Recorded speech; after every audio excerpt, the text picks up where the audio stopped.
안녕하세요. 건강지식 사전입니다.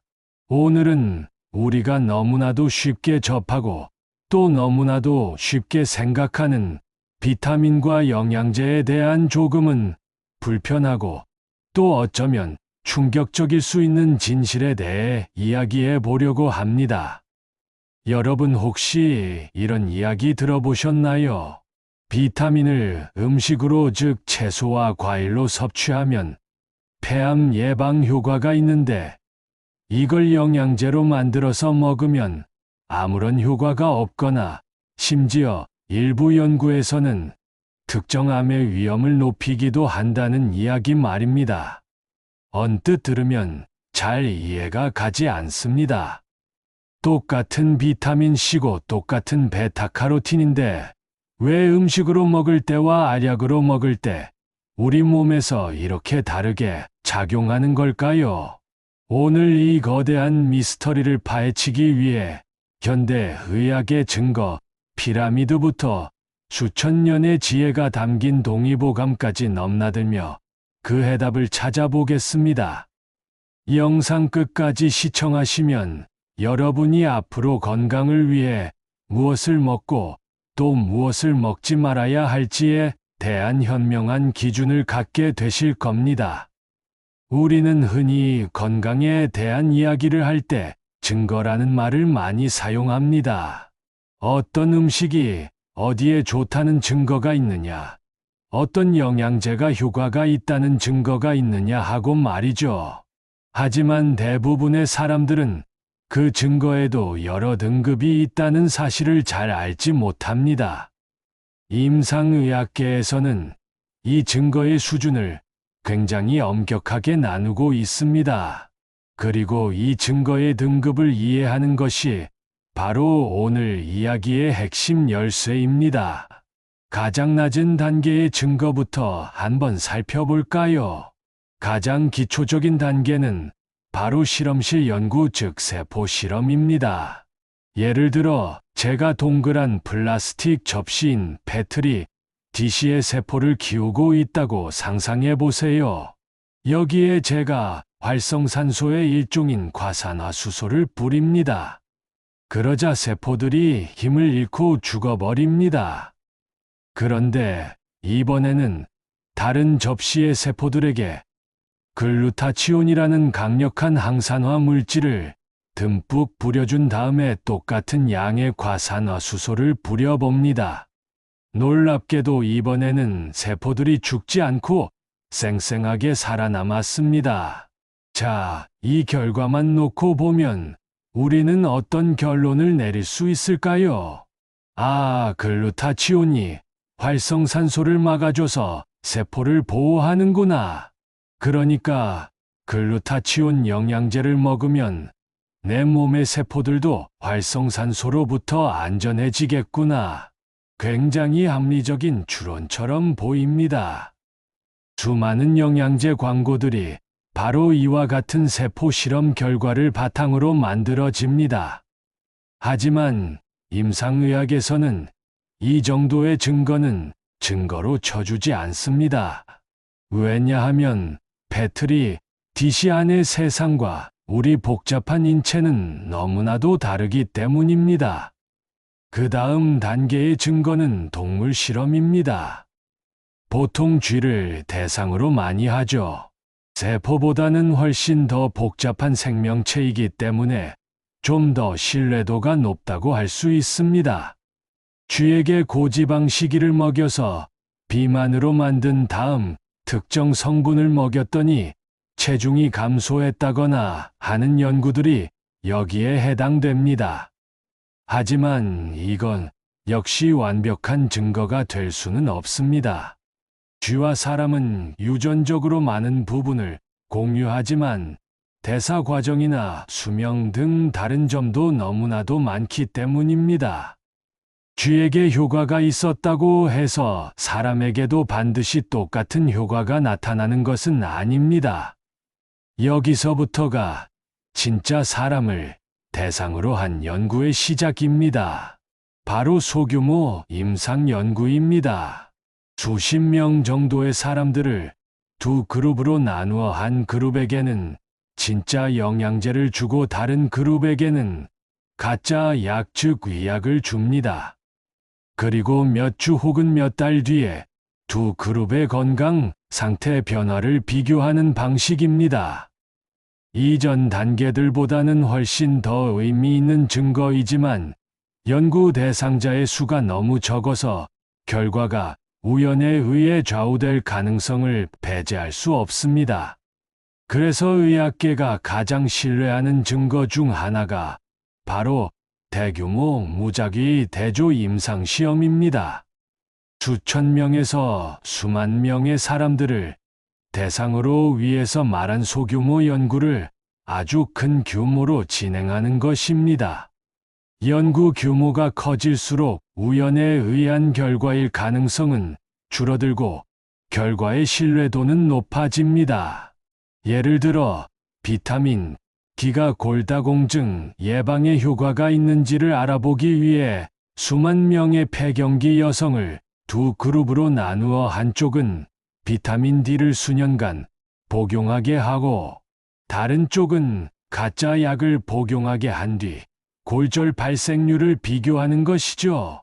이런 연구는 시간과 비용이 엄청나게 들기 때문에 자주 하기는 어렵지만 한번 제대로 수행되면 아주 강력한 증거가 됩니다.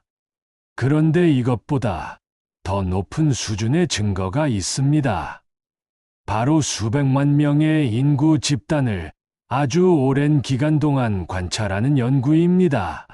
이건 우리가 인위적으로 약을 주거나 하는 것이 아니라 자연스럽게 영양제를 챙겨 먹는 사람들과 그렇지 않은 사람들의 건강 상태가 수십 년 뒤에 어떻게 달라지는지를 추적하는 자연 실험이라고 할 수 있습니다. 이런 연구는 인과관계를 명확하게 밝히기는 어렵지만 특정 생활 습관과 질병 사이의 연관성을 파악하는데 큰 도움을 줍니다. 자, 이제 증거의 피라미드 최상위 계층으로 올라가 보겠습니다. 바로 메타 분석과 엄브렐라 리뷰입니다.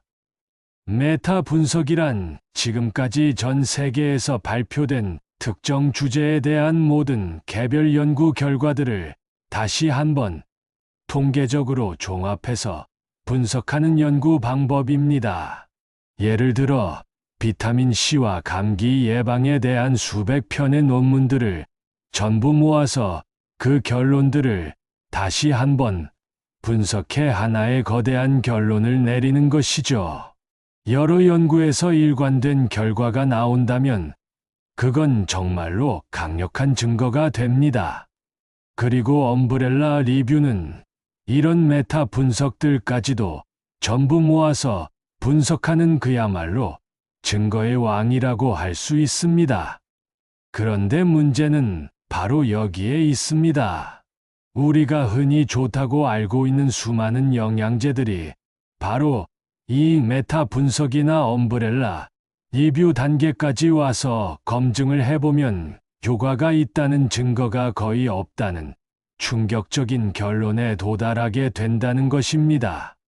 세포 실험이나 동물 실험에서는 분명히 효과가 있었는데 왜 사람을 대상으로 한 대규모 연구나 메타 분석에서는 그 효과가 사라져 버리는 걸까요?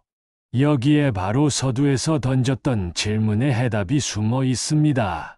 왜 채소와 과일 속 비타민은 우리 몸을 이롭게 하고 영양제 속 비타민은 그렇지 못할까요?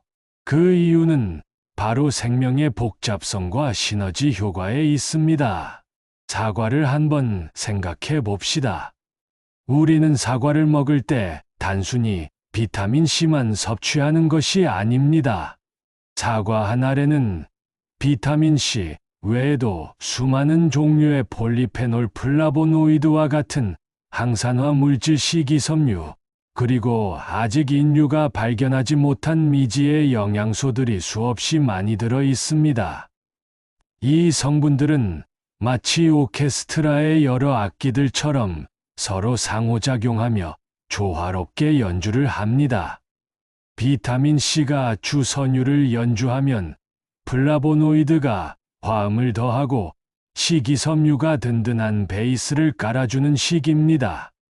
이러한 복합적인 상호작용 덕분에 우리 몸은 사과 속의 영양소들을 훨씬 더 효과적으로 흡수하고 활용할 수 있습니다. 또한 식이섬유는 장내 미생물의 좋은 먹이가 되어 장 건강을 개선하고 혈당이 급격하게 오르는 것을 막아줍니다. 이 모든 것들이 어우러져서 비로소 사과라는 음식이 가진 완전한 건강 효과가 나타나는 것입니다. 반면에 영양제는 어떻습니까? 영양제는 이 위대한 오케스트라에서 바이올린 연주자 한 명만 쏙 뽑아서 무대 위에 올려놓은 것과 같습니다. 비타민C 영양제라면 화학적으로 합성된 아스코르브산이라는 단일 성분만 고용량으로 들어있을 뿐입니다. 여기에는 함께 연주할 다른 악기들, 즉 다른 영양소들이나 식이섬유가 전혀 없습니다. 우리 몸은 이렇게 단독으로 들어온 고용량의 단일 성분을 어떻게 받아들여야 할지 당황하게 됩니다. 흡수율도 떨어질 뿐만 아니라 때로는 다른 미네랄의 흡수를 방해하는 등 예기치 못한 부작용을 낳기도 합니다. 실제로 핀란드에서 흡연자들을 대상으로 진행했던 유명한 연구가 있습니다. 연구진들은 흡연자들의 폐암 발생률을 낮추기 위해 항산화 성분인 베타카로틴을 영양제 형태로 복용하게 했습니다. 음식으로 베타카로틴을 많이 섭취하는 사람들이 폐암에 덜 걸린다는 관찰 연구 결과에 기반한 가설이었습니다. 결과는 충격적이었습니다. 베타카로틴 영양제를 섭취한 그룹이 가짜 약을 섭취한 그룹보다 오히려 폐암 발생률이 18%나 더 높게 나타났습니다. 이 연구는 우리에게 중요한 교훈을 줍니다. 음식 속에 자연스럽게 존재하는 하나의 성분이 몸에 이롭다고 해서 그 성분 하나만 따로 떼어내 고용량으로 섭취하는 것은 전혀 다른 결과를 낳을 수 있다는 것입니다. 자연이 설계한 완벽한 칵테일을 인간이 어설프게 흉내내려고 할 때 오히려 균형이 깨지고 문제가 발생할 수 있다는 경고이기도 합니다. 이러한 관점은 수천 년 전 우리의 선조들이 가졌던 지혜와도 정확히 일치합니다. 동의보감에서는 약과 음식은 그 근원이 같다라는 의미의 약식 동원이라는 개념을 매우 중요하게 다룹니다. 이는 음식이 곧 약이 되고 약이 곧 음식이 된다는 뜻으로 일상에서 먹는 음식을 통해 몸의 균형을 잡고 병을 예방하고 치료할 수 있다는 깊은 철학을 담고 있습니다. 동의보감은 특정 음식에 어떤 비타민이나 미네랄이 얼마나 들어있는지를 분석하지 않습니다. 대신 그 음식이 가진 고유의 성질, 즉 차가운 기운인지 따뜻한 기운인지 맛은 어떠한지, 우리 몸에 어느 장기로 들어가 작용하는지를 중요하게 생각했습니다. 예를 들어 동의보감에서 무는 오장의 나쁜 기운을 씻어내고 폐를 건강하게 하며 소화를 돕는다고 기록되어 있습니다. 현대 과학의 언어로 풀이하자면 무의 풍부한 소화 효소와 식이섬유, 비타민C 등이 복합적으로 작용하여 소화 기능을 돕고 면역력을 높여준다고 해석할 수 있습니다.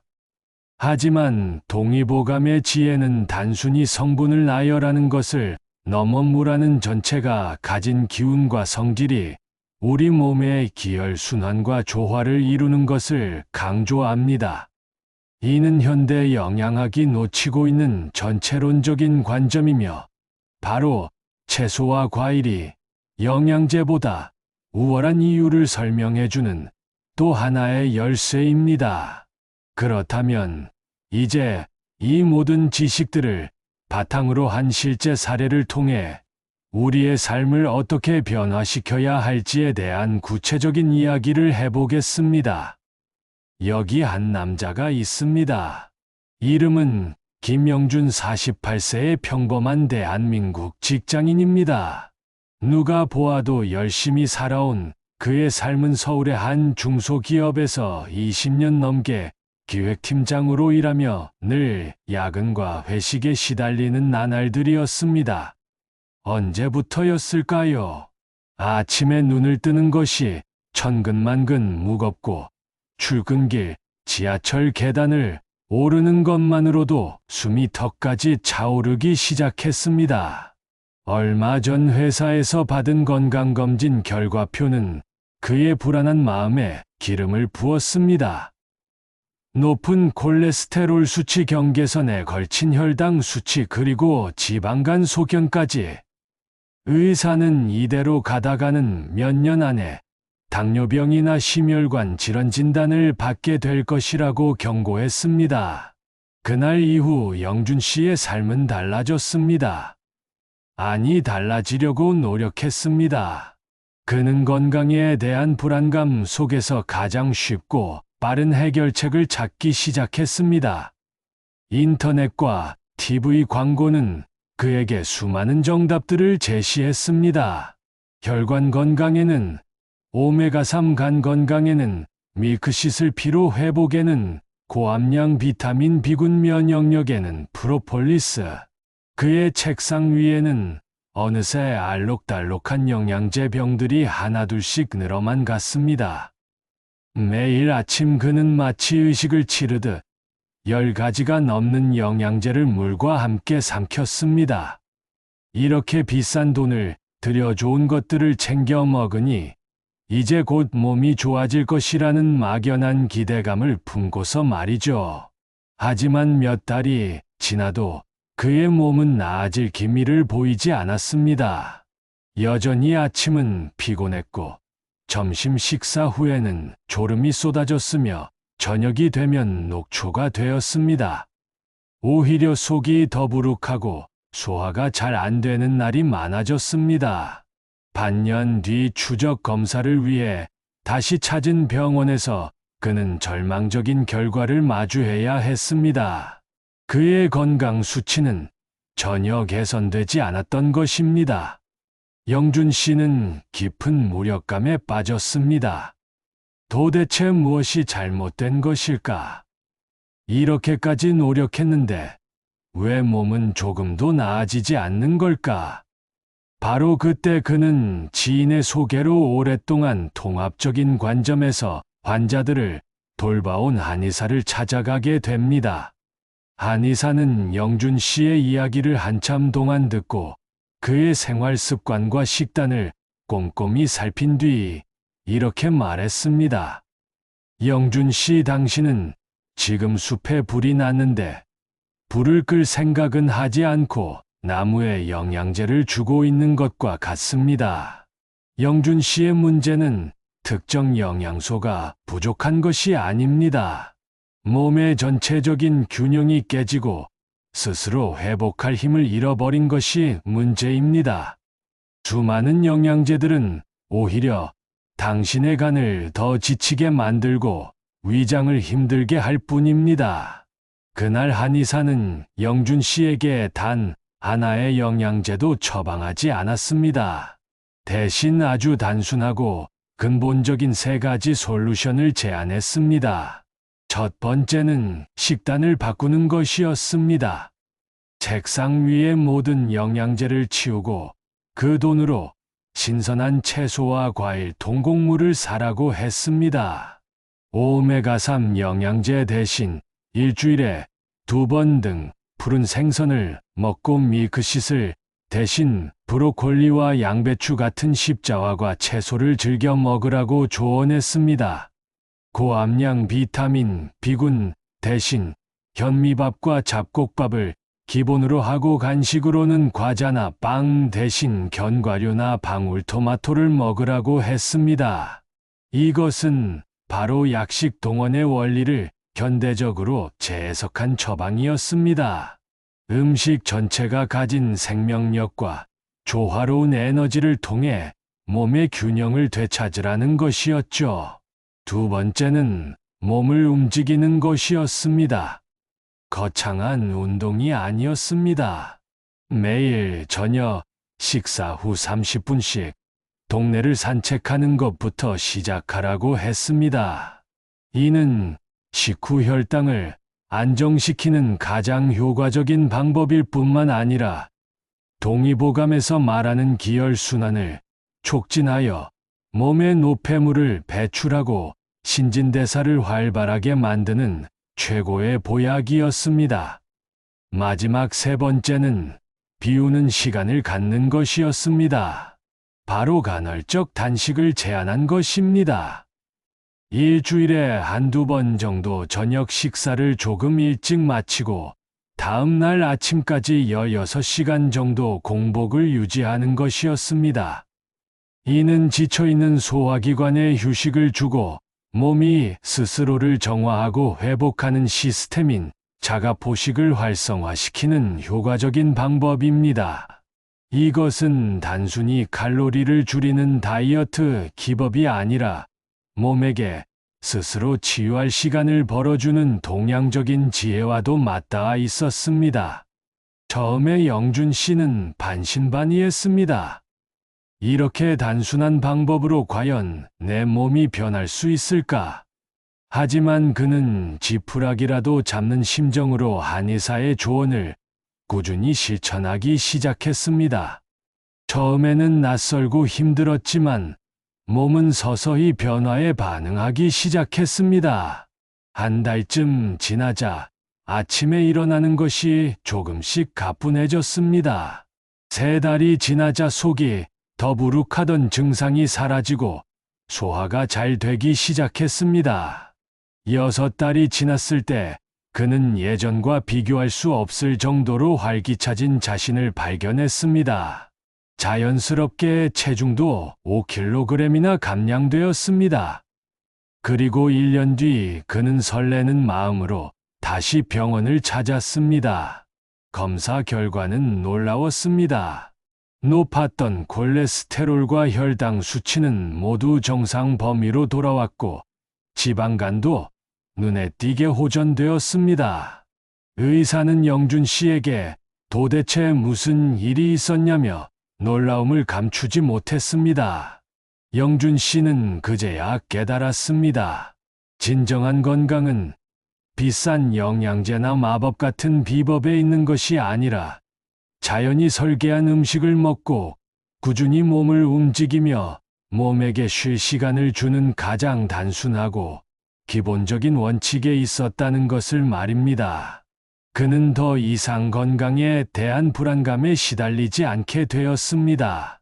자신의 몸을 믿고 스스로 건강을 만들어 나갈 수 있다는 자신감을 얻었기 때문입니다.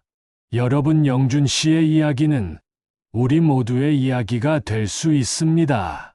우리는 너무나도 오랫동안 건강을 외부의 어떤 것에 의존해 왔습니다. 부족하면 채우고 아프면 약을 먹는 서양의학의 환원주의적인 관점에 익숙해져 있습니다. 하지만 우리 몸은 기계의 부품처럼 교체하고 채워 넣는 단순한 시스템이 아닙니다. 수십조 개의 세포와 미생물이 상호작용하는 복잡하고 유기적인 생태계입니다. 이 생태계를 건강하게 유지하는 가장 좋은 방법은 인위적인 개입을 최소화하고 자연 그대로의 에너지를 공급해주는 것입니다. 물론 특정 영양소가 결핍된 사람들에게 영양제가 필요한 경우도 분명히 있습니다. 예를 들어 임산부에게 엽산이 필요하고 햇빛을 거의 보지 못하는 현대인들에게 비타민 D가 부족하기 쉬우며 채식주의자에게는 비타민 B12가 결핍될 수 있습니다. 이런 경우에는 의사와의 상담을 통해 필요한 영양제를 보충하는 것이 도움이 될 수 있습니다. 하지만 이는 어디까지나 예외적인 경우이며 대부분의 건강한 성인에게 종합 비타민을 비롯한 수많은 영양제는 밑 빠진 독에 물 붓기와 같거나 오히려 몸에 부담을 줄 수 있다는 사실을 기억해야 합니다. 오늘 건강지 식사전에서는 왜 음식으로 먹는 비타민은 약이 되고 영양제로 먹는 비타민은 효과가 없는지에 대해 의학적 증거의 단계부터 동의보감의 지혜 그리고 실제 사례를 통해 깊이 있게 알아보았습니다. 오늘 이야기가 여러분의 건강에 대한 관점을 바꾸는 작은 계기가 되었기를 바랍니다.